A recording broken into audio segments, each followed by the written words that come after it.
Eli lived in a quiet townhouse community on the edge of the city. It was the kind of place where everyone nodded politely, but rarely spoke more than a few words to each other. The lawns were trimmed neatly, the mailboxes all matched, and the homeowners association made sure every rule was followed to the letter. It looked peaceful from the outside, but inside those walls, small frustrations built up over time. For Eli, that frustration began the day his storage locker was broken into. He had been living there for almost 3 years. He wasn't the social type, but everyone knew him as the man who kept to himself, always waving politely when passing by. His storage locker sat in a row behind the parking lot, next to a line of identical doors painted dull gray. Inside, he kept a few things that mattered to him. His father's old tool set, a small camping tent he used on weekends, a collection of fishing rods, and a box of books that reminded him of home.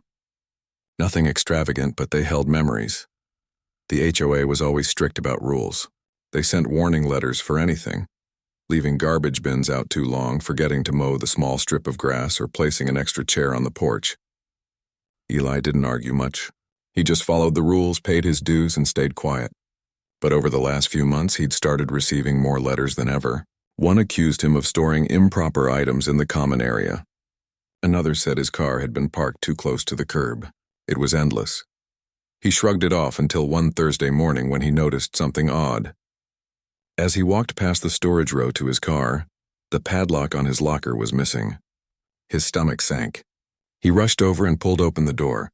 The inside was nearly empty. The shelves where his tools used to be were bare. The box that held his father's old fishing gear was gone. Even the small stool he used for tinkering was missing. He stood there for a long minute, trying to make sense of it. There were no signs of forced entry, no broken hinges, nothing. At first, he thought maybe someone had mistakenly cleared the wrong locker. It had happened once before with a neighbor's garden shed, and the HOA replaced the items without issue. So he drove straight to the HOA office. The manager, a woman named Carla, sat behind the desk, typing on her computer. Eli explained what happened, his voice calm but tense. Carla barely looked up. She told him in a flat tone that the HOA had recently conducted a community cleanup. According to her, several storage lockers had been cleared of unapproved items and abandoned belongings. When Eli told her his locker wasn't abandoned and that his name and unit number were clearly marked on it, she simply said it was too late. Everything had already been removed. He asked where his belongings had gone. Carla said they were disposed of properly according to HOA policy. That answer didn't sit right with him. He asked for proof, a notice, or even an email warning him before they opened his locker. She refused to provide anything, saying all residents had been informed in advance. Eli left the office shaking his head. He knew he had never received any notice. The only letters he had were the petty violation warnings. Back at home, he searched through his emails, old mail, and HOA newsletters. Nothing mentioned a cleanup or removal policy. The more he thought about it, the angrier he became. That evening, he walked back to the storage area. The padlock on his locker was replaced with a new one, shiny and brand new, but this time with a tag that said property of HOA. He felt like a stranger in his own neighborhood. It wasn't about the tools anymore. It was about the feeling of being violated. Someone had gone through his belongings without his permission and then acted like it was nothing. He sat in his car for a while, thinking about what to do next. Most people in that community wouldn't dare challenge the HOA. They had a reputation for being ruthless. One neighbor had once been fined just for hanging a wind chime that was considered too noisy. Another had been threatened with eviction because of a faded welcome mat. The HOA had all the power and everyone knew it. Still, Eli couldn't let this go. Those tools weren't just random objects. They were part of his father's memory. His dad had been a mechanic who taught him how to fix things when he was a kid. Every scratch on those wrenches reminded him of weekends spent together in the garage, covered in grease and laughter. Losing them felt like losing a piece of that bond all over again. The next day, Eli tried calling the HOA president, but his call went straight to voicemail. He left a message, polite but firm, asking for an explanation. No one called back, so he went to the next HOA meeting that evening. The meetings were usually dull, with discussions about landscaping and parking permits. But this time, Eli waited until the end to speak. When it was finally his turn, he stood up and calmly explained what had happened. The board members exchanged glances. The president, an older man with silver hair, leaned back and said they had acted within their rights. He explained that the lockers were technically part of the shared property, and anything left unattended could be removed for safety reasons. Eli argued that his locker was locked, labeled, and regularly accessed. The president shrugged and said, "Then maybe next time, keep your items inside your home." The tone was smug, dismissive, and it made the whole room go silent. Eli looked around at the faces of the other residents. A few seemed sympathetic, but most avoided eye contact. No one wanted to get on the board's bad side. He realized he was alone in this fight. He walked out before the meeting ended, feeling a mix of anger and disbelief. When he got home, he sat at his kitchen table, staring at the HOA rulebook. Every line seemed to favor them. They controlled everything, from what color doors could be painted to how long cars could stay in the lot. He wondered how many other people had gone through something similar but kept quiet out of fear. That night, sleep didn't come easy. Every time he closed his eyes, he saw his father's old tools sitting on that empty shelf. He imagined them being tossed in a dumpster somewhere, or worse, sold off. By morning, the anger had settled into something deeper: determination. He started gathering proof. He took pictures of his empty locker and the new lock with the HOA tag. He dug up old receipts from when he bought the storage lock and supplies. He even found an old email from the property manager confirming his assigned locker number. He saved everything in a folder labeled Evidence. Days passed and the HOA still didn't respond. But Eli wasn't the type to let silence stop him. He spoke to a few neighbors, quietly asking if anyone else had lost their belongings recently. Most were hesitant to talk, but one older resident mentioned that her gardening tools had disappeared a few months ago. Another said his son's bike was taken from the same storage row and the HOA claimed it was abandoned. That's when Eli realized this wasn't just about him. Something bigger was happening.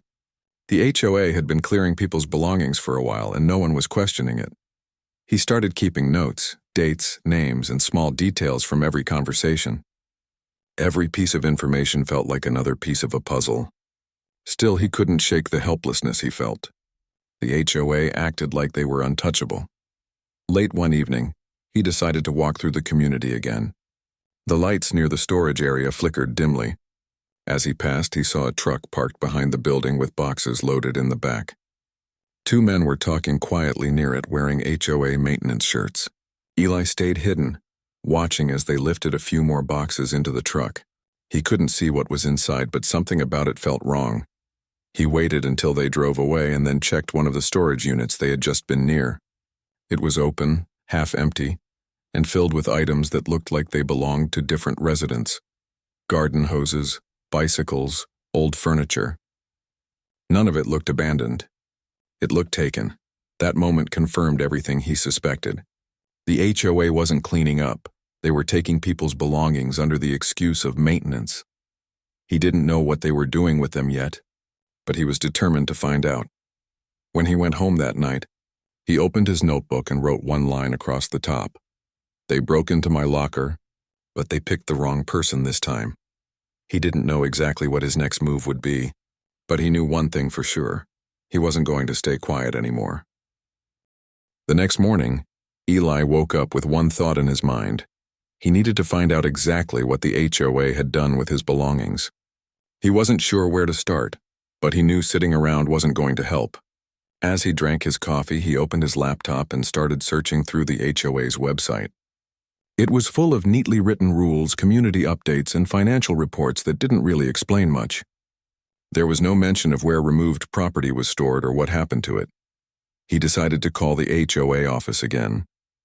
When the manager answered, he asked if there was a record of his removed items.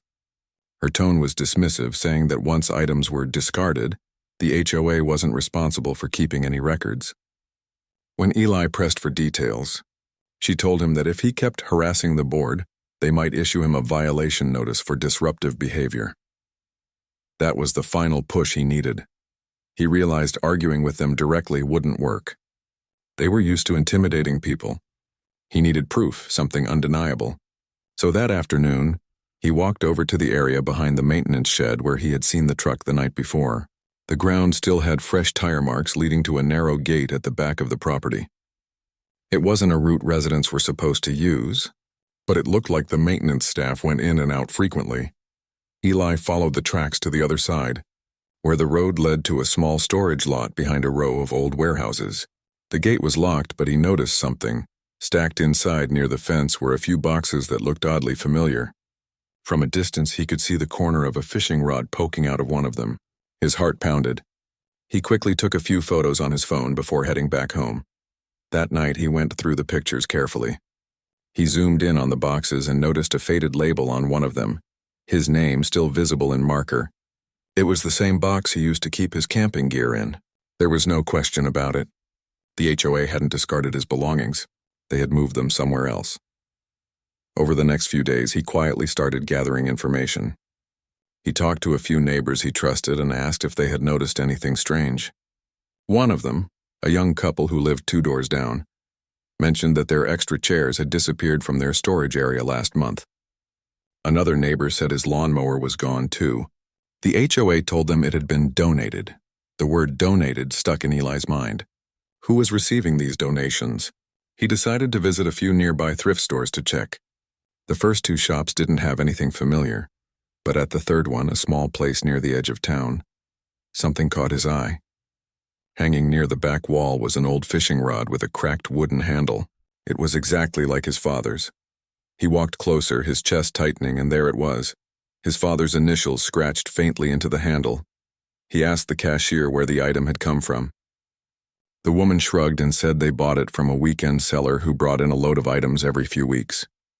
She didn't remember his name, but she said he usually mentioned getting things from community clearouts. Eli thanked her and left, his mind racing. He started piecing things together. The HOA was likely clearing lockers, calling it abandoned property, and then selling those items through small dealers or markets. It wasn't just about keeping the neighborhood clean, it was profit. Eli began documenting everything. He printed the photos of his box in the warehouse lot, took a picture of the fishing rod at the thrift store, and wrote down every detail he remembered from his talk with the cashier. It wasn't much yet, but it was enough to start connecting the dots.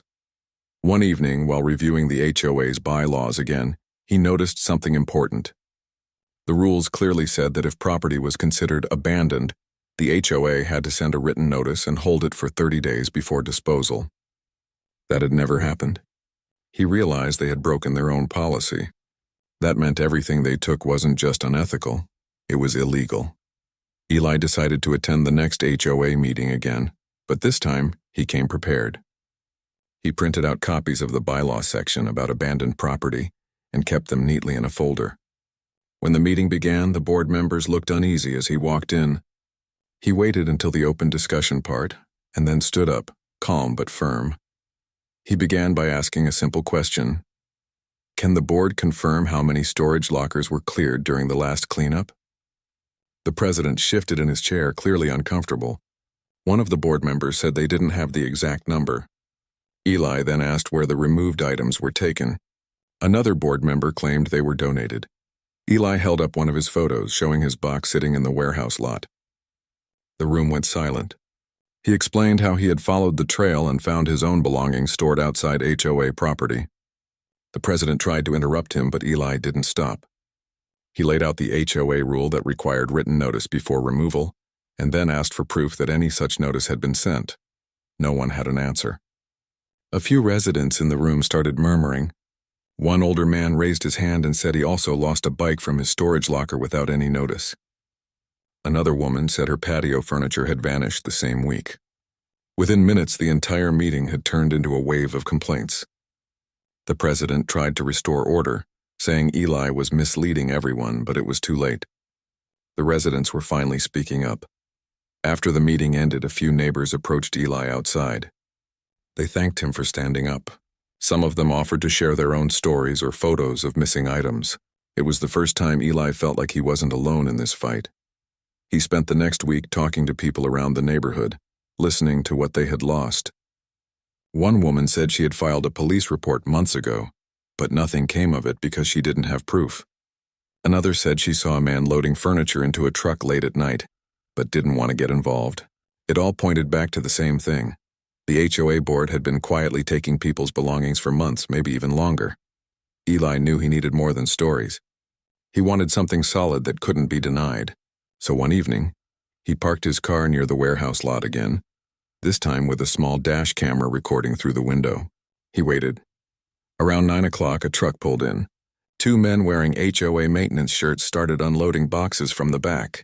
He could see the same tags that used to be on the lockers. He recorded everything. The next morning, he watched the footage again, his heart pounding. It was clear evidence that the HOA was storing residents' property elsewhere. He decided to visit the local police department and file a report, bringing his photos and video clips. The officer he spoke to listened carefully and took notes. He said they would look into it, but Eli could tell from his tone that it might take time. Still, Eli felt a small victory that day. For the first time, someone outside the HOA knew what was happening. He started feeling hopeful again. But the next morning, a letter appeared taped to his door. It was from the HOA. The message was short and sharp. Cease all unauthorized investigation into community operations. Further interference may result in legal action. Eli stared at the letter for a long time. It was both a threat and a warning. The HOA knew what he was doing, and they were scared. Instead of feeling intimidated, it only made him more determined. They could try to silence him, but he wasn't backing down. He spent that night planning his next step. The evidence he had wasn't just proof of theft. It showed a pattern of corruption. He started making copies of everything, photos, videos, letters, and notes, and stored them on a flash drive. He sent a copy to a friend outside the community just in case something happened. Days later, while driving home from work, he passed by the local flea market. He wasn't planning to stop, but something caught his eye. A few tables were set up with boxes full of used tools, camping gear, and small appliances. He parked his car and walked closer. At one of the tables, sitting right in the middle, was his father's old wrench, the same one he used to hold as a kid. He picked it up, feeling the weight in his hand. The initials carved on the handle were unmistakable. He looked at the seller, a man in his 40s, and asked where he got the items. The man said he bought them in bulk from a storage clearance group that worked with housing associations. That was all Eli needed to hear. He bought the wrench back, thanked the man, and walked away. When he got home that night, he placed the wrench on his table and stared at it. He realized he had all the proof he needed. The HOA had been taking residents' property and selling it for profit. What they didn't know was that their biggest mistake was choosing the wrong person to steal from. He wasn't going to the next HOA meeting quietly. He was planning something bigger, something that would make sure everyone finally saw what they had done. Eli sat quietly at his kitchen table that night, staring at the wrench he had just bought back from the flea market. It lay on the table like a reminder of everything that had been taken from him. He ran his thumb along the worn handle and thought about his father, how he used to fix old cars in their driveway. How he always said, "If someone wrongs you, make it right, but make it smart." Those words stayed with him. He had proof now. Photos, videos, letters, and even that wrench. But he knew if he simply handed everything to the police or a lawyer, it might take months before anything happened. The HOA had money and connections. They would find ways to cover it up. He wanted to do something that would expose them quickly, in a way they couldn't ignore. The idea came to him while scrolling through his phone. He saw a post from a local community group online. Someone had written about how their HOA charged unfair fees, and how the neighbors were too scared to speak out. Hundreds of people commented, sharing similar stories. That's when Eli realized this wasn't just about his neighborhood. It was happening everywhere. He decided to make his fight public. But before he did that, he needed to make sure everything he said was backed up by evidence. He started organizing his notes like a case file. He labeled folders, printed screenshots, and listed the names of neighbors who had lost property. He even made a timeline of when each cleanup happened. The more he wrote, the clearer the pattern became. Then he went to see a lawyer.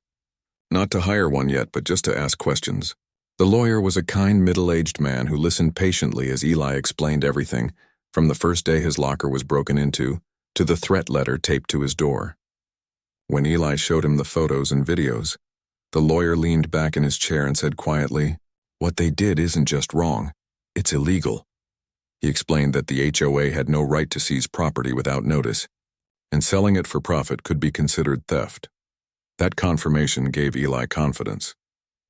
The lawyer suggested he could file a formal complaint, but Eli had another plan in mind. He wanted to make sure everyone in the community knew the truth before the HOA could spin the story. He wanted the residents to see with their own eyes what the board had done. That evening, he walked through the neighborhood, taking slow steps along the sidewalk. The houses looked calm. The air smelled of fresh-cut grass and kids were playing near the park. On the surface, everything looked perfect, but he knew how much fear and silence hid behind those front doors. He decided to hold an event not as a protest, but as a public moment of truth. He called it the HOA Recovery Sale. His idea was simple. He would gather the items he managed to reclaim, his father's tools, his camping gear and other things he bought back, and set them up in the community park. He would display them openly, tell the story of how they were taken, and explain how the HOA had been selling residents' belongings. He would turn his loss into something that made everyone listen. The next few days were a blur of planning. He printed small flyers with the title "The HOA Recovery Sale, One Resident's Story." He didn't accuse anyone directly on the flyer. He simply invited people to come hear what really happened. He slipped the flyers under doors, left them on mailboxes, and even pinned a few to the community bulletin board near the pool. When word started spreading, some neighbors stopped him on the street to ask questions. Most were curious. Others warned him that he might get into trouble. Eli smiled and told them he wasn't breaking any rules, he was just telling the truth. Deep down, many of them admired his courage. The night before the event, Eli hardly slept. He packed the items he'd recovered and loaded them into his truck. Each object carried a story. The old tent reminded him of quiet nights by the lake. The fishing rod reminded him of his father's steady voice. Even the toolbox, scratched and dented, felt like a symbol of everything he had worked for. The morning of the event was bright and clear. Eli arrived at the park early, setting up a few tables under the shade of an old oak tree. He laid out the items carefully and placed a small handwritten sign that read, "These were taken without my permission. Here's what really happened." Slowly, people began to arrive. Some came out of curiosity, others because they had seen the flyer. Within an hour, a small crowd had gathered. Eli stood in front of them, nervous but steady. He began speaking, not with anger, but with calm honesty. He told them how the HOA had broken into his locker, how his belongings had vanished, and how he found them later being sold. He showed the photos of the warehouse, the videos of the truck, and the letter the HOA had sent him. At first, the crowd was quiet, but as he continued, people began whispering to each other. A woman stepped forward and said her son's bike had disappeared last year. Another man nodded and said his lawn tools were missing too. The realization spread quickly. This wasn't an isolated story. It was something much bigger. Just as Eli finished speaking, a few HOA board members arrived. They looked nervous and annoyed. The president demanded that Eli shut down the event, claiming he was spreading misinformation. Eli didn't argue. Instead, he handed him a copy of the photos and the HOA's own bylaw about abandoned property. Then he turned to the crowd and said, "You can decide for yourselves if this looks like misinformation." The reaction was instant. Residents started asking the board members questions. Why weren't they told about the cleanup? Where did the money from sold items go? Why were there no records? The board members tried to dodge the questions, but the people wouldn't let it go. Some began chanting for accountability. Someone from the crowd started recording the scene on their phone, and soon others followed. Within minutes, the story began to spread online through local community pages. Photos of Eli's event, the items on display, and the argument with the HOA were shared hundreds of times. People called him brave for standing up to them. By the end of the day, the event that started as a small gathering had turned into a neighborhood turning point. Residents who had never spoken to each other before were now talking about how to hold the board accountable. Eli packed up his things, exhausted but satisfied. He knew the HOA couldn't ignore this anymore. That evening, as he sat in his truck watching the sunset, his phone buzzed with messages from people thanking him. Some even offered to testify about their missing belongings. For the first time in a long while, Eli felt proud, not just for himself but for everyone who had been silent too long. A few days later, things took an unexpected turn. A local journalist reached out after seeing the video online. She wanted to interview him for a community news segment about homeowner rights. Eli hesitated at first, worried it might make things worse, but then he realized that the more attention the story got, the harder it would be for the HOA to hide. He agreed to the interview. When the story aired, it caught everyone by surprise. The segment showed clips from the event, photos of Eli's belongings, and short interviews with neighbors who supported him.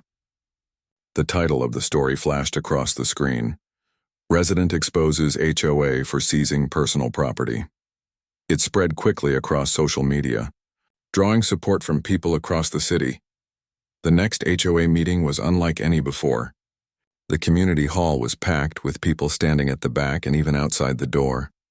Residents demanded answers. The board tried to calm them, insisting it was all a misunderstanding, but the evidence was too strong. When Eli stood up to speak, everyone listened. He didn't shout or accuse. He simply explained what happened and reminded them that no one in a community should be treated like they don't matter. After the meeting, several residents approached him with documents showing they too had been fined unfairly or had property removed. It was clear the HOA had been using its power without oversight for a long time. Eli encouraged them to come together and demand change. That night, as he walked home, the air felt different. For months, he had walked these same paths feeling small and powerless, but now, neighbors waved to him, smiled, and thanked him for speaking up. The fear that once hung over the community had started to lift. Still, he knew this wasn't over. The HOA wouldn't just give up easily. They had money, lawyers, and a lot to lose. But Eli had something stronger: the truth and the support of the people around him. When he reached his front door, he looked back at the rows of identical houses under the streetlights. For the first time, they didn't look cold or distant. They looked like a neighborhood again.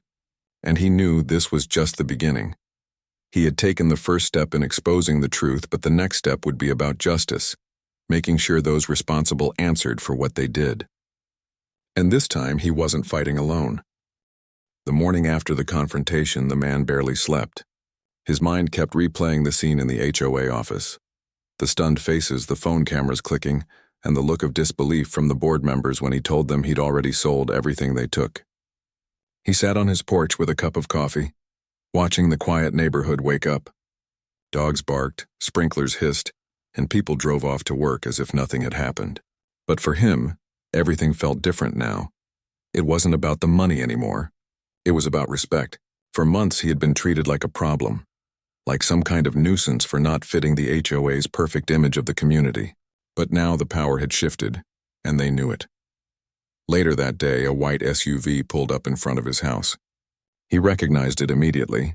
It belonged to the HOA president, the same man who had stood in front of him yesterday pretending to be calm while his eyes burned with anger. The man stepped out wearing a forced smile. He walked up to the porch and said they needed to talk like adults. The homeowner didn't move from his chair. He simply nodded toward the second chair next to him. The HOA president sat down, straightened his tie, and began speaking in that overly polite tone people use when they're trying to hide their frustration. He said the board had discussed what happened, and they were willing to resolve things peacefully. He wanted to know if there was any chance the homeowner still had some of the property left, especially the garden equipment, the pressure washer, and a few tools that technically belonged to the association. The man listened quietly, his coffee cup resting on his knee. When the HOA president finished, he simply said that everything was gone, every last thing, and he had receipts to prove it. The president's smile dropped. He tried to sound calm, but his voice cracked as he said the HOA might pursue legal action for the unauthorized sale of community property. The homeowner laughed lightly, saying he had all the evidence, the surveillance footage, the admission in writing that they entered his locker without consent, and the police report he filed right after. If they wanted to go to court, he'd be happy to show a judge everything. The president's face turned red. He stood up and told him this wasn't over. The homeowner replied, "It's over when I say it's over."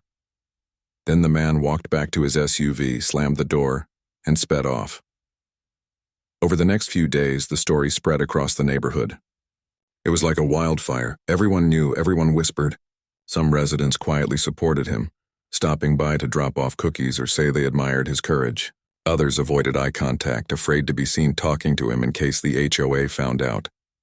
But the silence from the board said it all.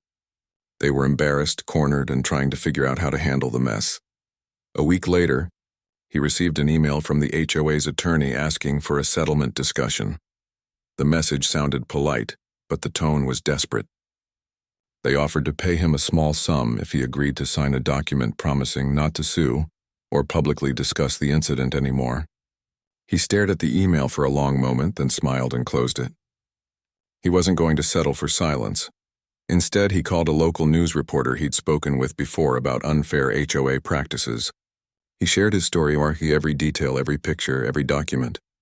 The reporter listened carefully, clearly shocked by what had happened. Within days, the story aired on the local news channel. The headline read, "HOA accused of breaking into residents' property without permission." The video showed footage from his security camera, the HOA board members prying open the lock on his storage unit, taking out boxes and tools and loading them into a van. Viewers could see everything. By the end of the day, his phone was flooded with messages. Neighbors from other communities reached out, saying they'd been bullied by their HOAs too. Some even thanked him for exposing what many had experienced but were too scared to talk about. The HOA board panicked. Within a few days, 2 members resigned. The president tried to release a statement saying it was all a misunderstanding, but no one believed it. The damage was done. People saw the truth, but for the homeowner, it wasn't about revenge, not anymore. He just wanted to live peacefully, take care of his property, and not be treated like a criminal in his own neighborhood. Still, something inside him said this wasn't finished yet. The HOA would try something, he could feel it, and he was right. 2 weeks later, he received a certified letter claiming he owed new fines for non-compliance with HOA standards. The reasons were ridiculous: grass height, misplaced trash bins, even a supposed noise disturbance. It was clear they were trying to get back at him through paperwork. He read the letter slowly, shaking his head with disbelief. Then he picked up his phone and called his attorney, who'd been waiting for this moment. The attorney told him to keep every document, every notice, every email. Then they started building the case, not just for the break-in, but for harassment and misuse of authority. By then, the story had gained more attention online. People from across the country commented, sharing similar experiences. A few even donated to a fund to help him cover legal costs. He was shocked by the support. It felt like a wave of people standing behind him, telling him he wasn't alone. That sense of community gave him strength. Every time the HOA sent a new notice, he smiled. He wasn't scared anymore. He was ready. A few days later, his attorney filed the lawsuit. It named the HOA and the president personally for unlawful entry, property damage, and emotional distress. The HOA tried to respond with their usual arrogance, but this time they were outmatched. Everything was documented, and the court had already seen the video footage. When the first hearing date was announced, the homeowner didn't plan to make a big scene. But word got around, and when he showed up at the courthouse, there were people standing outside holding signs that said things like, "Stop HOA abuse," and "Stand with homeowners." He couldn't believe it. What started as a personal fight had become something bigger, a symbol of standing up against unfair treatment. Inside the courtroom, the HOA's lawyer tried to argue that the storage locker belonged to the community and that the board had authority to inspect it, but the judge didn't buy it. The video footage showed no warning, no notice, no request for entry, just forced access. The judge asked one simple question that silenced the entire room. If this was an inspection, why were items removed and never returned? The HOA's lawyer stammered, trying to come up with an explanation, but it was useless. The truth was right there on the screen. The judge set a date for a full hearing and suggested both sides consider mediation before things got worse. The HOA's lawyer looked nervous. The homeowner sat quietly, feeling calm for the first time in months. As he walked out of the courthouse, the crowd outside clapped for him. He waved lightly, humbled but proud. That night he sat on his porch again, this time with a feeling of peace. The battle wasn't over, but for the first time, he felt like he was winning not through anger, but through patience and truth. He thought about everything that had happened, the invasion of privacy, the threats, the embarrassment, and realized something important. Sometimes people in power count on silence. They think regular folks won't fight back because it's too much trouble. But all it takes is one person willing to say no more to change things. The stars were bright that night, the air cool and quiet. He leaned back, feeling the calm before the next storm, because he knew deep down the HOA wasn't done yet. They would try one last thing, one desperate move to save themselves. And when they did, he'd be ready,